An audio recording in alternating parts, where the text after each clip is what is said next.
Salut, Léodoc et Kitschissime. Oui, par rapport au sujet.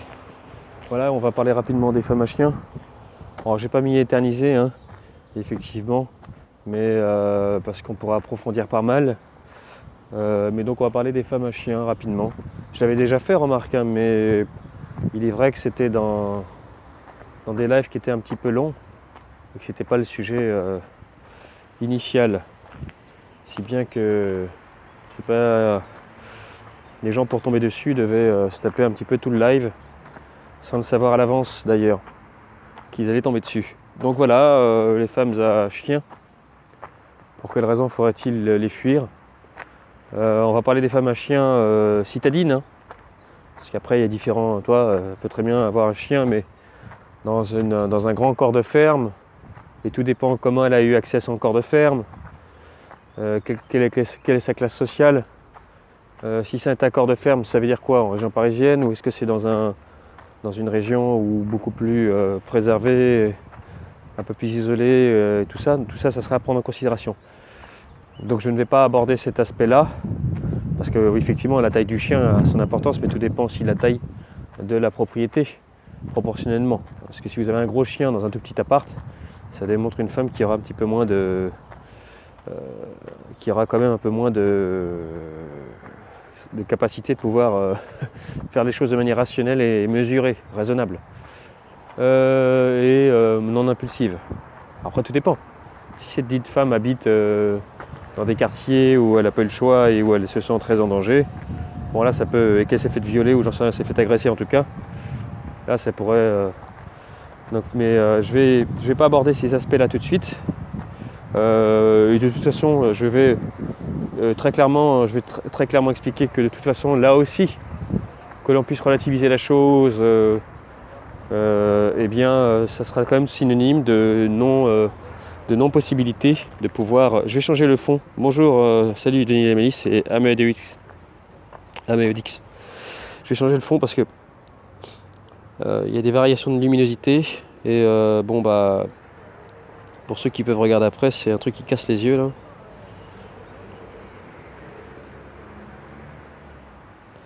Alors, John Terry, salut. Merde, je vois que rien du tout. Ah voilà. Ok.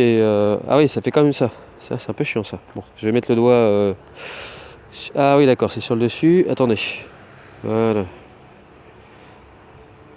mon avis, ça va déjà être plus stable. Bah écoutez, voilà. Donc, femmes à chiens, de toute façon, femmes à chiens, c'est de toute façon synonyme effectivement de femmes dans l'idéal à fuir, si c'est possible, et en général plutôt à fuir.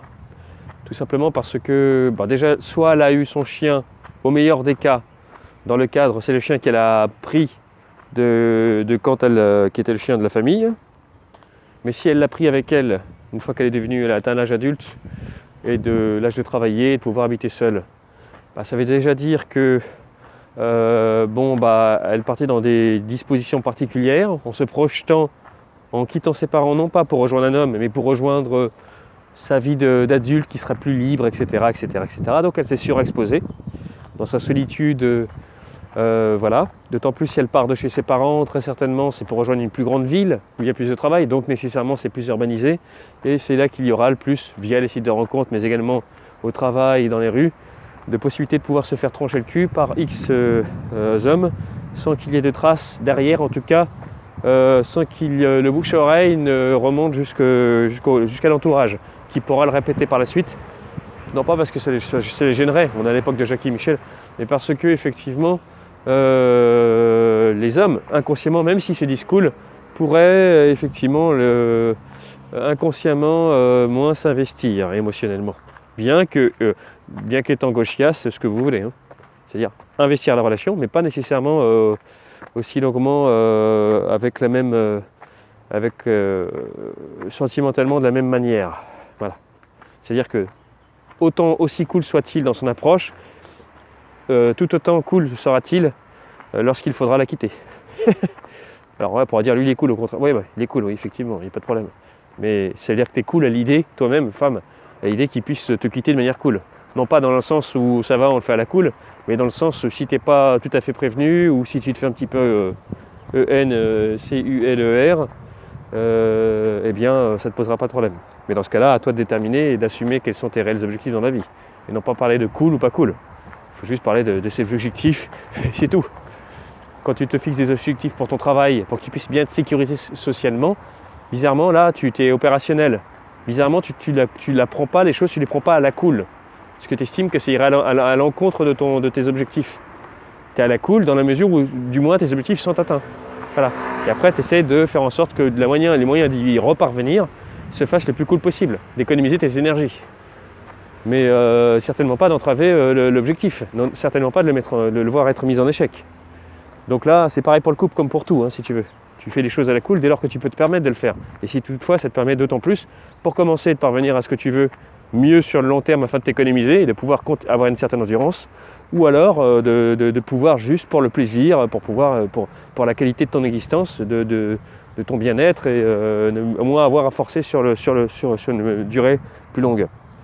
Donc, mais tu dis pas être cool en investissant à moitié les choses, en investissant à moitié le fait de projeter, voir si ça va réussir ou pas, et en ne prenant pas les choses en main pour que ça puisse, pour anticiper tous les échecs qui seront largement maximisés en termes de probabilité de survenir. Donc voilà, donc, je vais en revenir à ce que je disais, donc cette histoire d'enfant. Donc la fille qui quitte ses parents avec un chien, ça veut dire que le chien n'était pas le chien des parents. Donc c'est-à-dire qu'ils ont une enfant un peu enfant roi, à qui ils ont expliqué que voilà, tu vas voir ton chien. Donc la fille était beaucoup plus capricieuse, bien plus enfant roi, peut-être enfant tyran, et donc effectivement le rapport à la mère, le rapport au père, la désacralisation, ne sera absolument pas la même qu'une fille qui effectivement partira, mais non seulement pas seule, devant donc s'accompagner d'un chien, mais en plus s'encombrer du chien, mais en plus qui laissera le chien à ses parents parce que c'était pas le sien, c'était pas elle le centre du monde. Donc voilà. Et d'autant plus, donc voilà, maintenant on va attaquer les choses. Donc la femme qui a un chien chez elle, admettons qu'elle se l'achète, hein, après. Bon, si elle a son chien, elle l'a, bah, le chien peut-être qu'elle vous dit qu'elle a eu, mais d'accord, elle l'a pas acheté pour elle l'a pas acheté parce qu'elle s'envisageait toute seule. Et il ne vient pas non plus de ses parents parce qu'elle aurait été le centre du monde. Non, et qu'elle s'envisageait sans spécialement donner la priorité au futur homme. Et qu'elle partait juste pour pouvoir conquérir enfin vous avez compris. Conquérir ses libertés dans la ville la plus proche. La ville de la luxure. Et non, la femme qui va t'expliquer qu'elle a eu son chien dans le cadre de son couple précédent. Et que donc ça ne rentre pas dans ces caractères-là.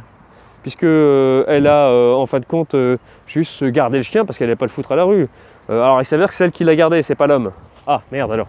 Bah, déjà c'est problématique, c'est-à-dire que c'est elle qui était à l'initiative de la demande d'avoir un chien en couple. Ça c'est jamais très très bon. En plus ils n'ont même pas eu d'enfant, elle a déjà demandé d'elle-même un chien. Et le mec a suivi, c'était à lui de partir avec. C'est jamais bon signe. Et puis d'autant plus ça veut dire que tout simplement, même si c'est gentil de sa part, même si c'est juste une question d'être responsable, il n'empêche que donc elle a eu un ex. Voilà. Et qu'elle a eu un ex et que bah, bien qu'ils s'étaient envisagés ensemble, ils se sont séparés. Bah, c'est pas banal. Hein. Donc tout dépend comment les choses se sont produites, mais voilà. Mais il n'empêche que dans tous les cas, elle a eu un ex et que c'est pas quelque chose qu'on efface comme ça. Et c'est pas juste un simple ex comme ça. Donc, et en plus à travers le chien. Donc c'est-à-dire qu'en plus il y a toute une charge affective qui rappelle l'ex, c'est-à-dire qu'elle marque bien le territoire, bien le gars avec elle, bien son passif, parce que c'est pas juste un objet qu'elle garde, hein, dont elle pourra se séparer, non. Donc on peut trouver toutes les raisons logiques, sympathiques, humaines, pour expliquer que le chien on le laisse pas comme ça. Bon, je suis le premier, hein, je suis très protecteur, j'aime beaucoup les... voilà, mais j'en ai pas, mais voilà. Donc, mais il n'empêche que je n'ai pas à conclure ce qui me fait plaisir moi, je n'y peux rien, c'est comme ça. Si tu veux envisager une femme en espérant minimiser la probabilité qu'elle puisse te la faire à l'envers, bah, il faut bien envisager les choses. Même si toutefois tu préfères qu'un chien soit gardé plutôt qu'il soit abandonné. N'empêche que c'est à prendre en considération, c'est comme ça. C'est pas ce qui me plaît, ce qui me plaît pas. L'objectif, il est là. Après, même si ça doit passer par des choses qui me plaisent pas, bah, c'est ce qu'on apprend quand on est éduqué. Donc, pour ce qui est de la femme à chien, bon, bah, on a vécu les deux premières possibilités. Elle vient de la récupérer de ses parents, ou alors elle vient de la récupérer de sa ancienne relation. Ça pue dans les deux cas. Et après, alors là, il y a le truc auquel on va s'attaquer rapidement là, bien sûr, c'est celle qui a un chien qui l'a acheté toute seule. Alors là, dans son petit appart. Oh, t'imagines bien qu'une femme qui achète son chien seule dans son petit appart, c'est une panoplie de choses négatives qui se présentent à toi, hein, qui accableront ton couple et qui le soumettront à l'obsolescence programmée dont la date de péremption sera très proche. Donc la femme qui a un chien, c'est la femme qui ne sait pas rester seule, qui n'a pas été construite fortement, qui ne s'envisage pas prioritairement avec un homme plus tard. Donc déjà qui ne sait pas rester seule, ça veut donc dire qu'elle se sera surexposée. Ah oui, parce que si on ne sait pas rester seul sans aide, sans cigarette, sans tatouage, sans copine hyper fusionnelle ou sans ami homme qui remplace les hommes, ton homme tout court, eh bien nécessairement tu vas te surexposer à des addictions, à des moments où tu vas craquer, tu vas te surexposer à des hommes, etc. Donc on ne n'est pas salope, on le devient par la surexposition, par l'abus de défiance contre ses propres limites. Et ce n'est pas tenir compte de ses propres réalités souterraines que de ne pas tenir compte de cela. Alors je peux bien comprendre qu'aujourd'hui on est dans l'individualisme, on s'auto-détermine à volonté, voilà, je ne suis pas ceci, je suis cela, en faisant la dichotomie, en dissociant des vrais faits et des vraies pratiques. Donc l'autre va devoir ne pas te juger, ne pas faire d'amalgame, ne pas te mettre dans une case, ne pas pouvoir en fait compte utiliser son jugement et sa rationalité. Il n'aura pas le droit de se méfier, il n'aura pas le droit de pouvoir juste se préserver ou éviter les échecs qui ne sont que extrêmement patents et inéluctables. Non, il va devoir être ton toutou chien et se taper le délire que tu auras voulu créer toute pièce, ton autodétermination irrationnelle et illusoire et narcissiquement absolument nocive. Donc, la femme, effectivement, a un chien, elle se surexpose, elle désacralise l'idée du père, parce qu'en fait, elle s'envisage déjà, elle est célibataire, elle n'est pas partie avec un homme, elle n'a pas quitté ses parents pour un homme. Déjà. Donc déjà, vive l'éducation qu'elle a eue des parents.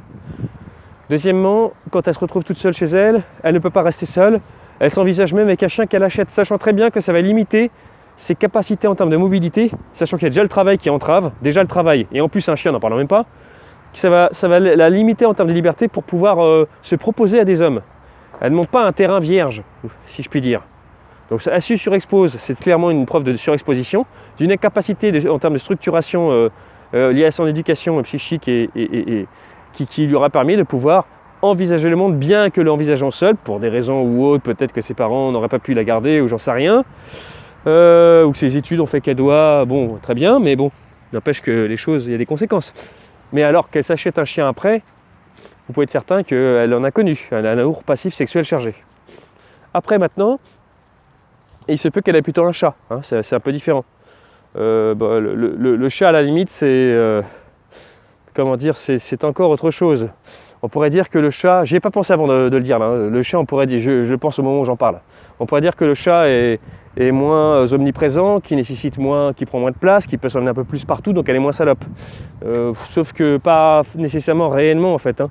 Parce que la femme qui a le chat, si j'y pense là, c'est la femme qui ne veut pas de contraintes pour autant. Alors on peut se dire, donc c'est paradoxal, parce qu'en fait, le fait qu'elle n'accepte pas la contrainte, ça veut dire que donc justement elle envisage de moins contraindre le potentiel homme et de s'ouvrir plus de portes pour l'homme, le futur homme. Donc elle est plus sérieuse indirectement, mais pas réellement non, parce qu'en fait quand elle va à tout prix un animal de compagnie qui lui sert à rien en fin de compte, qui n'est pas dans le stéréotype de la famille, avec ses parents où ils ont le petit toutou de famille, donc c'est le chat, il est en trop, on ne sait pas à quoi ça sert, et elle a besoin d'une présence. Là on est vraiment sur la femme célibataire qui peut être même limite féministe, ou on n'est même plus dans le modèle familial, il y a une sorte de deuil on est vraiment sur sur la femme qui en plus n'est pas capable de s'investir, qui n'a pas nécessairement l'instinct vraiment maternel. Attendez juste un instant. Puisque s'occuper d'un chien, ça nécessite quand même d'avoir un minimum de bienveillance et de capacité d'implication, de résilience et d'un minimum de capacité de pouvoir accepter les contraintes et sortir le chien, etc., etc., etc., etc., et d'avoir de la patience. Alors que le chat n'a pas besoin d'avoir de patience, pas besoin d'avoir un minimum de structuration. Il n'y a même plus du tout ça, paradoxalement. Mais je vais revenir sur l'histoire du chien. Attendez juste un instant.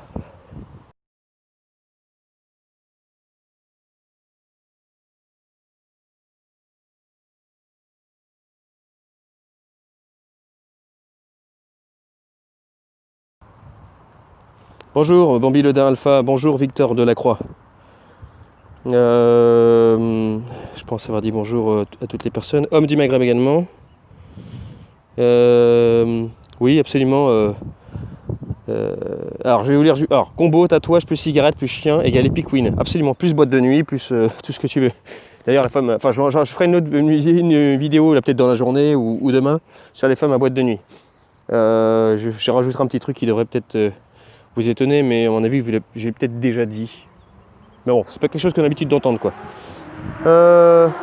Et que j'ai toujours dit. Je fais des heures de débat avec des petites pétasses qui me remerciaient à la fin, ou alors qui s'excusaient parce que j'ai eu le dernier mot, mais bon, j'ai juste perdu du temps. Enfin, entre guillemets, puisque ça me permettait d'écrire en livre ou de créer ma chaîne, sauf que j'ai un peu trop tardé à le faire, m'étant remis comme un idiot à un moment où j'étais pas au meilleur de ma forme, à des youtubeurs, des influenceurs qui n'ont fait que pomper, mais sans jamais me citer, et en faisant surtout, ça c'était pas grave à la limite, je m'en foutais à ce stade-là, c'était pas grave, c'était plus grave, surtout en faisant, en l'utilisant pour créer l'effet inverse. Ça, forcément, ça coince un petit peu. Bon, je vais revenir à ce que je disais. Bon, bonjour Pirate93. Alors, donc voilà, donc la femme à chien qui a un chien alors même qu'elle est célibataire, qu'elle achète un chien, on revient à ça, c'est problématique pour la raison que j'ai énumérée grossièrement il y a quelques instants. Je ne rentre pas dans un grand truc sociologique, etc. Enfin, je ne rentre pas là-dedans. C'est pas très philosophique pour autant. Mais là, j'ai dit que je faisais simple. Donc, alors, après là, il y a une spécificité. Si toutefois elle a un chien, il va falloir qu'effectivement le chien soit d'une taille raisonnable par rapport à son appartement. Plus il est gros alors qu'elle a un petit appart, plus ça montre qu'elle n'est pas raisonnable, elle est impulsive, elle n'est pas... et donc t'imagines bien dans son relationnel à tout, à la consommation, donc etc. etc. C'est pas une femme très femme, voilà. Une femme est raisonnable. Une femme est très raisonnable. Très raisonnable.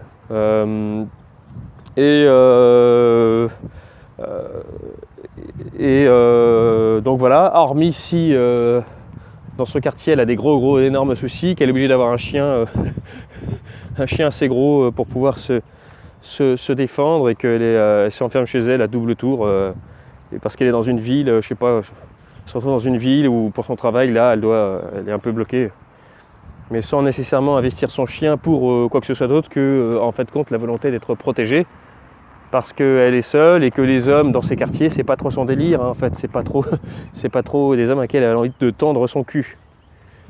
Bon là, on est dans un cas très spécifique, hein, mais même là, encore une fois, en l'occurrence, c'est toujours synonyme de femme célibataire qui vit seule, qui part à gauche à droite, qui se surexpose au danger, donc qui se surexpose à la bite, qui se surexpose aux agressions même. On n'est pas du tout dans la fille dont les parents... le père a été là, vraiment, il y a une désacralisation du père, là, très clairement. Hein. On est sur du grand n'importe quoi. Tu prépares une fille à son arrivée au monde, et puis en fin de compte, c'est ça que ça devient, quoi. Donc nécessairement, tu peux comprendre qu'il y a quelque chose quelque part qui fait que l'homme ne sera pas nécessairement dans sa vie... Enfin bon, donc, toujours est-il qu'il y a la femme qui va avoir un brachycéphale. Alors il y a les femmes qui ont des chiens à museau court. Donc les museaux courts, c'est tout ce qui est chez les chats, les persans. Mais ça n'a pas trop d'importance. Quoique un chat persan est un chat qui va avoir les poils plus longs. Donc les poils plus longs, c'est-à-dire effectivement plus d'entretien, etc., etc., etc. Même si les chats persans, ça c'est joli. C'est une tête assez rigolote, c'est joli. Mais au moins, tant qu'avoir un chien, autant avoir un truc joli, parce que je ne vois pas à quoi ça sert sinon, à part bouffer les souris. Mais bon, la plupart souvent sont moches, hein, comme les chiens d'ailleurs. La plupart sont moches alors qu'il y en a qui sont très mignons. Donc les brachycéphales, c'est le persan qui a le museau court. J'allais dire le chartreux, non, le chartreux a un visage plutôt court par rapport au bleu russe, bien qu'il soit couleur gris comme ça, bleu en fait. Mais on n'est pas sur du brachycéphale, il n'est pas assez court. En fait, c'est les chiens qui ont la tête plus large que longue, quoi. On n'est pas sur le museau long comme le loup, hein. Il faut savoir que les chiens sont la résultante effectivement de pas mal de mélanges, des molosses, des molossoïdes, il y a différents types de canidés, différentes tailles, et il va y avoir différentes longueurs de museau. Et il y a des chiens que les British, entre autres aussi, ont tellement trafiqué qui, pour faire des concours, pour qu'ils soient plus efficaces dans le fait des chiens qui, dans la chasse aux rats, ça on appelle ça les ratiers, mais également à des fins esthétiques. Sauf que l'anglais a tellement traficoté certains chiens en faisant des mélanges, etc., à l'extrême, qu'on en est arrivé à des sortes de bulldogs, comme le bulldog anglais par exemple, qui a un museau tellement typé, tellement court, qu'il en arrive à des problèmes respiratoires. Ils ont des problèmes de voile du Panay, des problèmes même de glandes, je ne sais plus comment on appelle ça, au niveau des yeux qui ressort. Ils sont tellement un empattement court et carré pour respecter à la standard esthétique que ça a l'air vraiment ressemble vraiment au chien des sacs cartoon, assez très comique, très, très rigolo, si c'est un bon élevage, parce que la plupart sont moches, hein, mais si c'est un très très bon élevage que tu payes au minimum 2500 €, là tu tomberas sur quelque chose qui pourrait être tellement rigolo que ça devient esthétique, dans pourtant les disproportions, voilà. On dirait un truc en caoutchouc, quoi. Mais sinon on dirait un vieux truc pourri, cramoisi. Donc il faut vraiment que ça soit pile poil le truc choisi et que tu as acheté très cher. Comme bien des chiens, remarque, hein. Comme même les Rottweiler, la plupart sont moches, hein. Il faut vraiment que ça ressemble à un nounours au niveau de la tête. La plupart sont moches. Tu prends même je le disais, un Spitz nain ou un Spitz tout court, la plupart ressemblent à rien. Ils ont un museau à moitié de loup. Les Spitz allemands, on appelle ça quand ils viennent d'Allemagne, ça ressemble à rien. Mais ceux qui viennent des pays de l'Est ou même d'Amérique, les Spitz, les Poméraniennes, là on a des spécimens qui vous valent, il faut au moins investir au moins minimum 3500 €, mais on est plutôt vers les 4-5 000 pour vraiment avoir un chien qui a un museau court, pas brachycéphale pour autant, mais nounours, ça ressemble à un nounours, quoi. On dirait un bébé à vie, quoi. La plupart sinon ressemblent à des chiens mémères moches, un poil qui ressemble à rien, une tête toute fine, voilà. Pareil pour enfin bon, etc. Il y a d'innombrables cas comme ça. Toutes les races de chiens ressemblent à rien la plupart du temps. Mais même tu prends un bouvier vernois, ça ressemble à rien la plupart du temps, alors que ça peut être très joli. Voilà, il faut vraiment choisir l'élevage qui fait que et mettre au-delà d'un certain prix pour avoir vraiment le truc qui fait que. Mais c'est un saut qualitatif, hein, vraiment. La plupart sont moches, 95% sont moches, et les 5%, tu as l'impression que c'est un truc t'as l'impression que c'est une autre race, mais non, c'est la même. Donc pour en revenir au brachycéphale, ce sont les chiens qui ont les museaux aplatis. Donc, et effectivement, comme en plus on essaie au niveau du corps qu'ils aient l'air pâteaux, comme un gros bébé, et bien qui marche comme ça de manière pataude, et bien on va faire en sorte que l'empattement soit large et qu'il y ait un empattement. Donc c'est la longueur du cou jusqu'au jarret, enfin, jusqu'à la fin, jusqu'à la queue, jusqu'au cul, et qui va être courte et plutôt bas sur pattes, court sur pattes. Et là avec des grosses papates comme nounours. Et donc là on a affaire à un empattement court. Mais le problème c'est que l'empattement est court, mais les intestins eux sont plus longs. Donc on a des gros problèmes de digestion, des gros problèmes donc, au niveau du pelage, etc. Et comme il y a des problèmes respiratoires, ça peut prendre vite un coup de chaud à cause du voile du palais et à cause du système respiratoire, puisque comme je vous l'ai dit, il n'y a pas de nez, hein, c'est vraiment aplati. Plus c'est typé, plus ça peut coûter cher, même s'il y a des nouvelles normes maintenant qui pour protection d'animal. Et plus vous vous retrouvez avec un chien qui peut être extrêmement fragile, même si pour les compétitions, pour tout ce qui est compétition, ça peut rapporter. Donc ces femmes qui vont acheter des brachycéphales, qui vont acheter des bulldogs français, on va les hiérarchiser, hein. Vous avez, comment ça passe, les Cavalier King Charles. Cavalier King Charles, ça va. On est sur un chien petit, moyen, petit, mais on n'est pas sur un stéréotype type Paris Hilton, Chihuahua, puis la petite putain, voilà. On n'est pas sur un délire comme ça. On n'est pas non plus sur... on est sur quelque chose d'assez banal. Voilà, c'est plus une chien à mémère, ça, hein, une femme un peu plus âgée. Parce que voilà, il n'y a pas d'extrême. C'est pas moche, c'est pas spécialement beau. Mais c'est brachycéphale, c'est le museau très court. Mais ça n'a pas de problème de santé pour autant. On est sur quelque chose de raisonnable. Voilà, bon. Après, vous avez le carlin. Non, vous avez le pékinois également. Le pékinois, c'est la même chose. Donc voilà. Sauf que c'est le museau très très court, oui, mais c'est un peu, on dirait une sorte de lapin. Enfin, c'est les petits chiens, quoi. Voilà. C'est un peu moins peut-être Le pékinois, c'était un peu moins problématique que le chihuahua, on est plus sur le style Paris Hilton. Donc la fille, attention. Voilà, comme le shih tzu, vous voyez, ces genres-là. C'est juste un petit chien qui a la taille d'un lapin, quoi. Voilà, bon. Ouais. Mais bon, à partir du moment où la femme a de toute façon ce genre de choses, c'est problématique, hein, un chien tout court.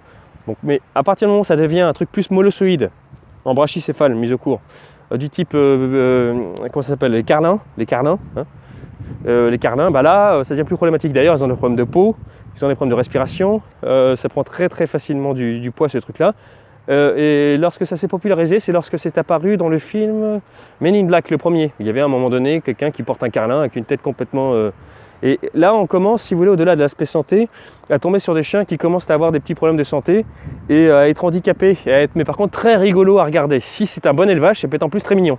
Mais mignon à travers une sorte d'inesthétisme. C'est mignon, mais dans l'exagération, dans le comique, hein, parce qu'il y a un côté un peu nounours et en même temps les yeux qui partent à gauche, à droite. Et en même temps, ça ressemble un peu à un humain parce que justement, le fait d'avoir mis au court, on sort du schéma stéréotype du chien berger, du chien le loup. Hein, on n'est plus dans le petit chaperon rouge. Enfin. Donc là, on rentre dans des considérations où la femme en plus essaie de substituer l'homme par le chien. Hein, parce qu'il y a morphologiquement, au niveau du visage, du faciès, ça ressemble à un humain. Alors pas l'humain le plus... voilà, mais l'humain Shrek, quoi. Hein. Shrek, on y va, ça pue. Et ce sont des chiens qui ont une odeur assez forte. Ce sont des chiens qui peuvent baver un petit peu. Donc on a des femmes qui effectivement vont aimer les hommes virils, etc., qui vont peut être accommodés par la chose, mais surtout qui vont avoir et donc qui vont se moquer des autres hommes qui ont passé de caractère, et des hommes tout court dans leur virilité. Ce sont des femmes qui sont dans la désillusion. Et plus tu grimpes en taille, après le carlin, tu arrives au bulldog français, et là ça devient encore plus problématique. Alors lui, il a moins de problèmes de peau à ma connaissance, il prend moins facilement du poids, on est sur un bon compromis, mais on est sur un chien qui prend un peu plus de place, qui est un peu plus speed, qui fait un peu plus le bordel, qui est assez vif. Et puis malgré tout, on a toujours cette odeur, ce côté, et on est quand même sur un échelon supérieur, parce que le pékinois, on peut encore se dire, la femme n'y connaissait pas grand-chose, elle ne le savait pas. Elle a pris un pékinois parce que ça ressemblait à un truc assez petit. Et elle a trouvé ça rigolo la tête, ça ressemble à un pékinois. Je crois que c'est un mélange entre le pékinois peut-être et le bulldog français, je crois, un truc comme ça. Donc bon, on est entre le petit chien qui ressemble à un lapin et à la catégorie du dessus molossoïde. C'est intermédiaire, voilà. Ça fait entre, je sais pas moi, peut-être entre 7 et 14 kilos, alors que le bulldog français va faire entre peut-être 13 et 19 kilos. Donc le bulldog français, là on est sur quelque chose effectivement beaucoup plus vif, qui court beaucoup plus vite, qui est plus endurant, qui a moins de problèmes au niveau de la peau, mais qui a toujours ce problème de respiration, au niveau qui pue également, qui peut avoir 2-3 petits soucis également. Mais ça va. Je dirais même que c'est celui peut-être qui a le moins de soucis de santé parmi les 3 que je vais citer. J'en ai déjà cité donc 2 là. Malgré tout, c'est plus gros, le côté visage court et tout ça, on se rend plus compte que c'est un brachycéphale, donc même esthétiquement. Donc il y a effectivement de la femme une capacité certes à voir le beau à travers ce qui n'apparaît pas tout de suite comme l'étant de manière évidente, mais cette façon de savoir voir le beau à travers ça est une surconfrontation, une surexposition aux hommes qui la font, n'étant pas toujours au contact des hommes au quotidien, la font rechercher ça à travers leur chien, en fait, voilà, leur chien. Et à travers même une sorte d'humiliation, puisque ces chiens-là sont effectivement la résultante de traficotage, hein, de mélange des humains qui en sont arrivés à des spécimens qui sont pas bien proportionnés, qui ont du mal à... qui sont si bien que ça en devient presque humoristique quand on les voit, même si ça peut paraître mignon, si certains sont très bien faits. Enfin voilà, qui sont certains élevages. Donc il y a effectivement une façon de désillusion de la vie, une façon de désacraliser le père, de désacraliser l'homme. On est très loin du loup, de l'idée du loup ou du chien de berger qu'elle s'imaginait dans la maison dans la prairie ou dans les grandes en Suisse, enfin dans les grandes ou j'en fous, on soit dans le Tyrol, enfin ce que tu veux, mais dans des prairies ou les montagnes, on est très loin de ça.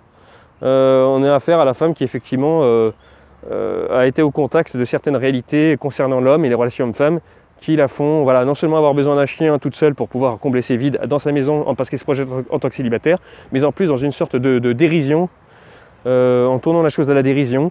C'est une façon un peu masochiste, hein, il y a un côté un peu masochiste à l'autre, d'autant plus ce sont des chiens qui ont besoin d'énormément de soins, beaucoup plus qu'un chien normal, ça demande énormément de soins d'attention, plus qu'un chien normal, et c'est assez têtu. Donc en plus il y a un temps qui est alloué à ces genres de chiens-là, qu'elle devrait allouer à leur homme ou à leur bébé, futur bébé. Donc il y a effectivement une volonté il y a un déréglage quelque part. Il y a clairement un déréglage, elles veulent donner de l'amour, mais pas de la bonne manière, et elles n'aiment pas, elles le font à travers la souffrance de l'autre. Salut Yann Reverchon. Salut. Donc effectivement, je n'ai pas de chien, je le répète, hein, mais... Alors, donc effectivement, après on a le bulldog anglais. Alors l'English bulldog, là c'est vraiment, bon, tout est dans le titre, hein, anglais. On est sur un chien qui lui va faire entre 18 kg et 33, 34. Hein. Après, s'il y a plus, c'est qu'au-delà d'être un sacré spécimen, il va être dans l'embonpoint. Et c'est jamais bon parce que ce sont des chiens qui, en termes de brachycéphale, le sont encore plus, dans la mesure où c'est encore plus typé au niveau du visage. La plupart sont encore beaucoup plus moches que tous les autres que je viens de citer précédemment. Mais par contre, quand tu prends un chien qui vient d'un très très bon élevage, et là ça vaut au minimum 2500 €, contrairement aux races que je viens de citer précédemment, hein, ça coûte moins cher les autres. Bien moins cher celles que je viens de citer, hein, rien à voir. Donc on est sur du 2000 € minimum. 1800 €. 1800 € si tu veux un truc un minimum de qualité. Si c'est des chiens d'élevage mais qui ont été de compétition, qui ont été repris par avec lesquels des particuliers ont fait déporter et qui les vendent sans avoir pour autant créé un élevage eux-mêmes. 1800 € en général, 1800 à 2000. Pas en dessous, sinon ça ressemble à rien. Hein. Et donc c'est cher. Et puis après dans un élevage, c'est au moins minimum si c'est 2000. C'est que c'est pas terrible.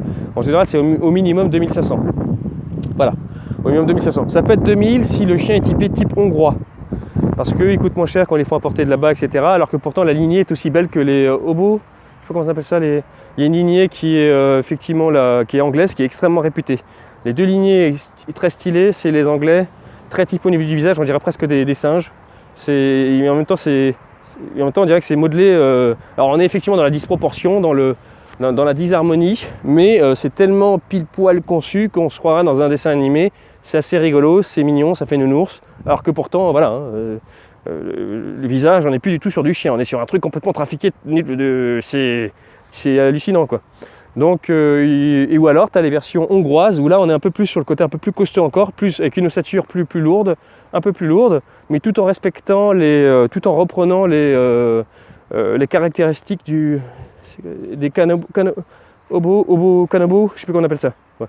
Bon, donc toujours des lignées anglaises, voilà, hein, qui coûtent un certain prix, entre 2500 et dès que ça devient 4000 quoi. C'est moins cher qu'un Spitznain, qui est très typé type Poméranian, mais on est quand même sur un chien qui coûte cher. Par contre, à l'entretien, c'est le chien qui coûte plus cher de tous les chiens qui existent. Voilà. Voile du palais, problème au niveau des yeux, le pelage, la nourriture avec certainement des huiles de morue ou de saumon, enfin des oméga 3 qu'il va falloir ajouter. Problème de digestion, si tu veux changer de croquette, c'est impossible parce qu'il y a le temps que ses intestins s'habituent.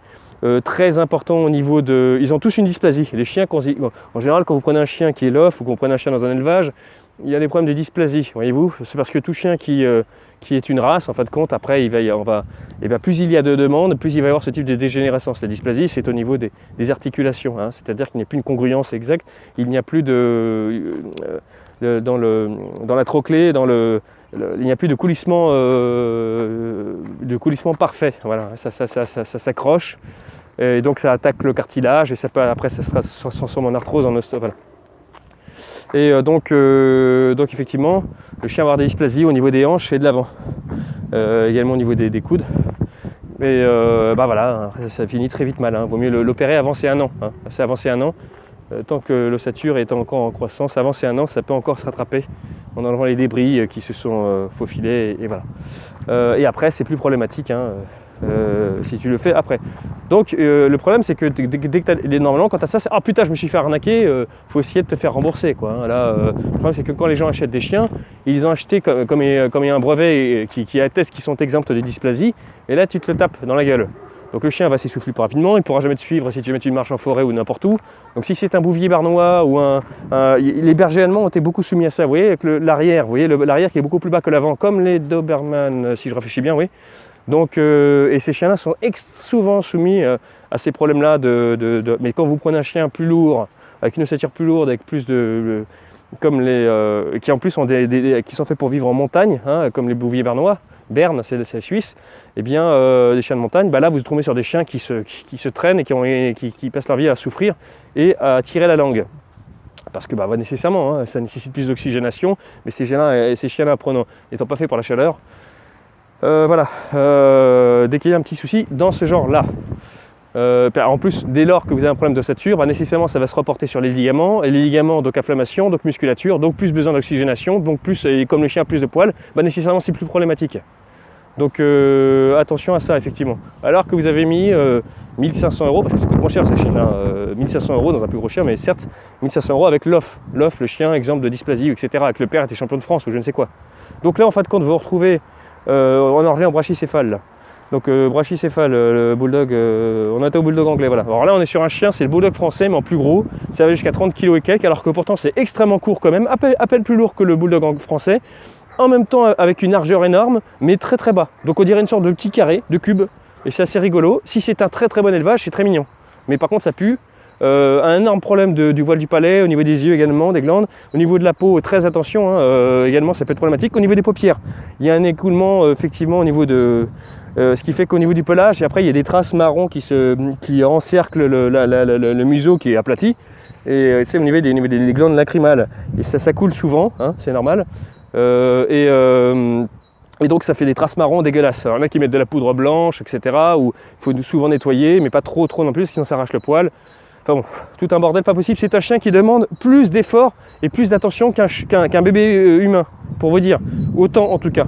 Donc la femme qui a un bulldog anglais, oh putain, c'est parce que en fait la moindre variation de température, tu le mets dehors, tu l'as fait un peu trop marcher, il crève. Il a un coup de chaud. Tu le laves et tu le sors, il y a un courant d'air, il crève, il peut mourir, comme ça. Fini, crise. Et il meurt. Donc c'est un chien qui paraît extrêmement costaud, on dirait un rugbyman, voilà. Bien qu'il soit tout petit, tout plat, machin, il peut faire 33 kg, c'est-à-dire le poids d'un, c'est plus lourd, c'est même plus lourd, c'est un gros malinois, quoi. Un gros malinois, les bergers belges, sinon, ou alors c'est un, oui, c'est le poids à peu près normal d'un golden retriever qui serait pas trop gros, voilà. Ou alors un labrador, non, un labrador ça peut être assez costaud quand même, hein. On se rapproche même du rottweiler hein, quand on y réfléchit bien. Mais souvent les labradors d'ailleurs sont un peu obèses, hein. On va être sur du Doberman, voilà. Alors que pourtant le Doberman encore il peut être un peu moins lourd, hein. Mais alors que le bulldog l'anglais, lui il est minuscule, il est à peine plus haut que le bulldog français qui fait entre 14 et 18 kg. Donc lui on atteint les plus de 30 kg dans certains cas. Et voilà, mais il vaut mieux en général qu'il ne fasse pas plus de 28 kg, qu'il soit un gros spécimen et pas plus après. Voilà. Pas plus gros. Donc le problème c'est que plus le chien est gros, plus il est brachycéphale. Parce que si vous voulez, si le chien est brachycéphale, si le chien brachycéphale est gros, et plus il est gros, plus il est brachycéphale. Parce qu'il y aura plus, si vous voulez, et il y a de tout dans tout. Mais plus la chose a un impact, plus on peut la déterminer comme étant ce constituant-là, si je peux dire, un peu déterminé par la chose. Hein, c'est comme j'expliquais, le plat salé, bon bah voilà. Après tu peux rajouter plus ou moins de sel, ça change d'état le plat. On passe du dessert à un truc dégueulasse, c'est même pas un plat salé à la fin. C'est un truc immangeable. Donc le sel exhauste le sucré. Mais si tu prends, admettons que tu trouves un sel, pas nécessairement plus en quantité, en termes de volume, mais t'en mets pas énormément, mais par contre le sel est tellement concentré, tellement fort qu'en fait il se met une pincée ou deux, puis c'est fini, ça change d'état le truc. Bon bah voilà, donc la chose est la résultante du dosage de ce qui le constitue, ou du moins proportionnellement en proportion de la puissance de la chose, si je peux dire. Voilà. Donc tu peux mettre moins, mais ça peut avoir le même effet. C'est ce que je veux dire. Tout dépend de la nature de la chose réellement, de l'intensité du truc. Donc le chien brachycéphale, plus il est gros, plus il est brachycéphale, parce que plus il est gros, plus il a de conséquences sur ses systèmes respiratoires, plus il aura besoin de s'oxygéner, plus il aura de poids sur ses pattes. Et voilà. Et tout à l'heure j'ai expliqué la dysplasie. Pourquoi je suis parti sur la dysplasie? C'est parce que le bulldog anglais, en fait, si vous voulez, ils sont tous dysplasiques. Tous. Voilà, ils sont tous. Mais ils sont tellement musclés, si vous voulez, que la musculature compense. Alors, ce qui fait qu'il y a beaucoup de gens qui font une radio, putain merde, mon chien bulldog anglais, il a un problème de dysplasie, je me suis fait avoir. Alors que non, pas du tout. Pas du tout, non. C'est juste que par contre, attention, pendant sa croissance, si tu le fais marcher ou monter les escaliers, c'est fini, hein. Alors là, il va vraiment souffrir. Le truc est déjà qu'il a du mal à respirer dès qu'il fait un peu chaud dehors, c'est fini. D'ailleurs, ceux qui ont des bulldogs anglais, si vous voulez sauver votre chien, il est inutile, il faut toujours vous sortir avec une bouteille d'eau. Vous voyez, c'est pire qu'un bébé, hein. Une petite bouteille d'eau, même si vous allez juste dans la boulangerie d'en face, hein, faire le tour du quartier. Il faut une petite bouteille d'eau il faut lui donner au fur et à mesure comme ça, qu'il marche. C'est vraiment comme un biberon. Si jamais il a un coup de chaud, il faut déjà surtout pas insister, il peut mourir à tout instant. Aussi, il faut surtout, dans ce cas-là, lui tremper les pieds dans l'eau. Voilà. Que ça ne respire pas par la peau, c'est pas comme nous, ça respire par les pieds. Donc voilà, c'est la façon de le sauver. Tremper les pieds dans l'eau s'il a un coup de chaud. C'est la seule façon. C'est même mieux que boire. Donc voilà, de l'eau froide, hein, bien sûr, on est bien d'accord. Donc le bulldog anglais, n'en parlons pas. Par contre, ça démontrera de la part de la femme une grande capacité à pouvoir, parce qu'il y a des femmes qui vont faire ah, quelle horreur, tu vois, elles paraîtront superficielles. Tant que c'est pas le beau chien soyeux avec le chien loup, machin, très joli. Oh, c'est pas beau. On dirait, ouais, il y a une femme qui ne sait pas voir le beau, qui est très dans le superficiel, la beauté directe, comme ça, selon le standard. C'est vrai qu'on peut se dire, moi, elle est un peu plus profonde, un peu plus, voilà, elle est plus capable de. Mais le souci, voyez-vous, c'est qu'on en revient à ce que l'on voit aujourd'hui, à la génération Shrek, Disneyland. On passe du Disneyland, effectivement, de base, à Shrek. Alors, ça a commencé, effectivement, avec Bernard. On a toujours cette notion-là, la belle et le clochard. D'ailleurs, même Aladdin, vous voyez, il y a toujours ces notions de classe sociale. Aladdin, on était même d'ailleurs, c'est même plus la classe sociale, c'est carrément la classe sociale avec un arabe. Même si la fille est arabe, il y a quand même cette notion indirectement de voilà, l'arabe qui va être un petit peu, qui va chaparder, mais c'est pas grave, vous inquiétez pas. Via son énergie, il arrivera quand même plus tard. D'ailleurs, à la fin, il devient lui-même riche. Hein.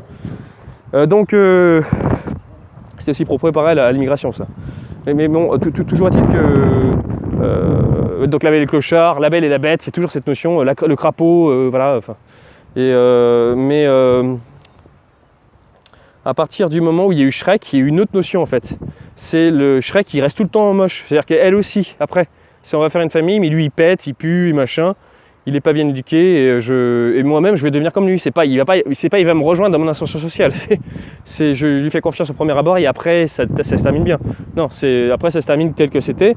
Mais enfin quoique je sais même pas, je suis à la fin, je crois je sais même plus s'il change ou pas. Enfin la morale du truc en gros c'est que j'accepte d'être comme toi, voilà.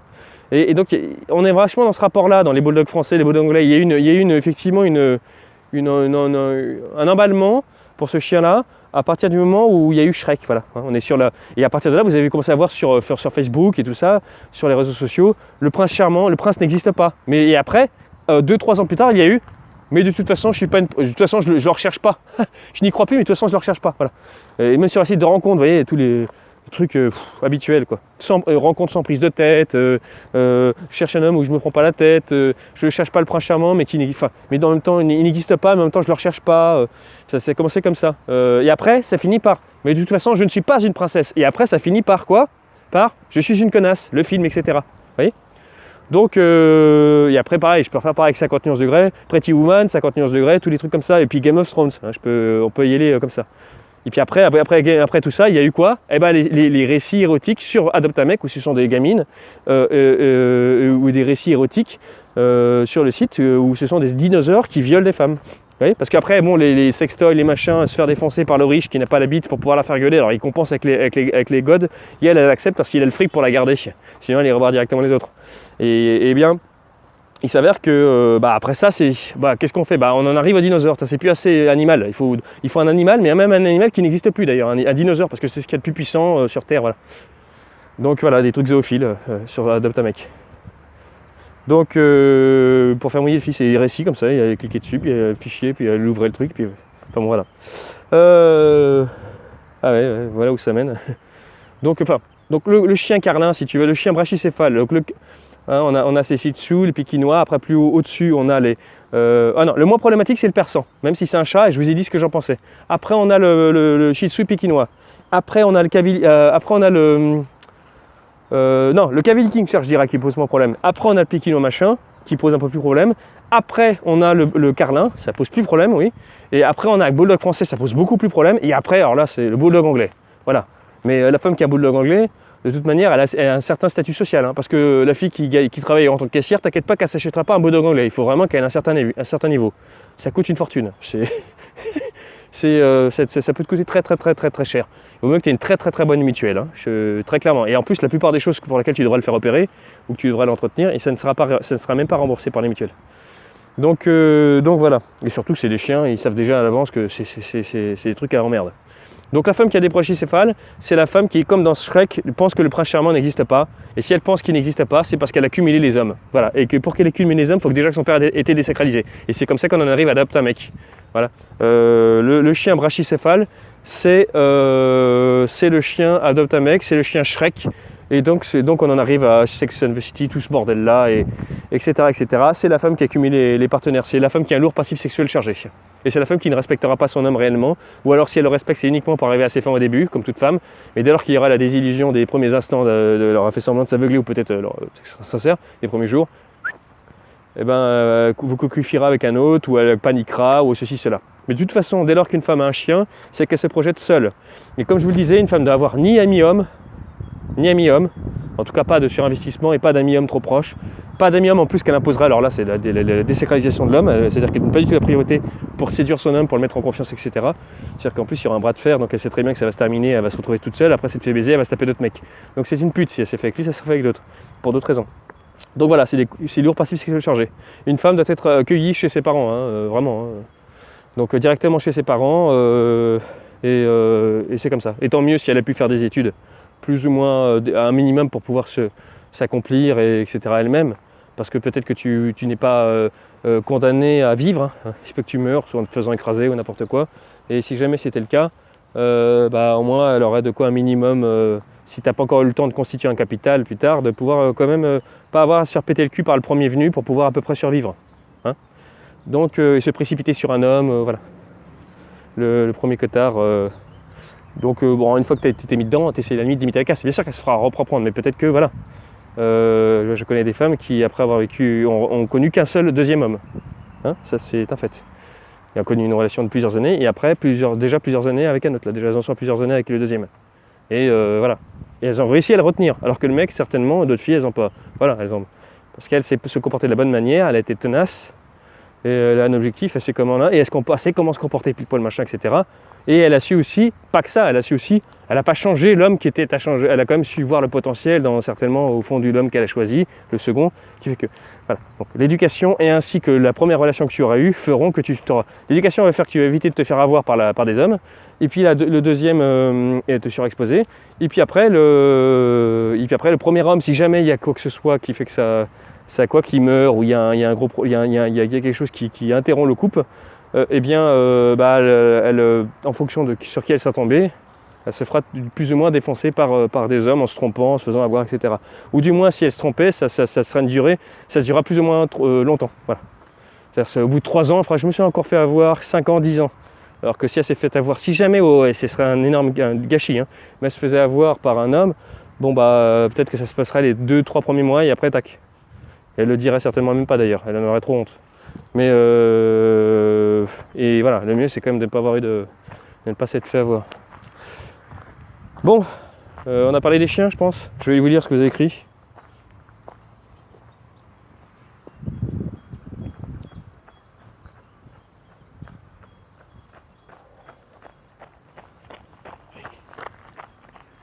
Oui, les influences extérieures, absolument, John Terrible.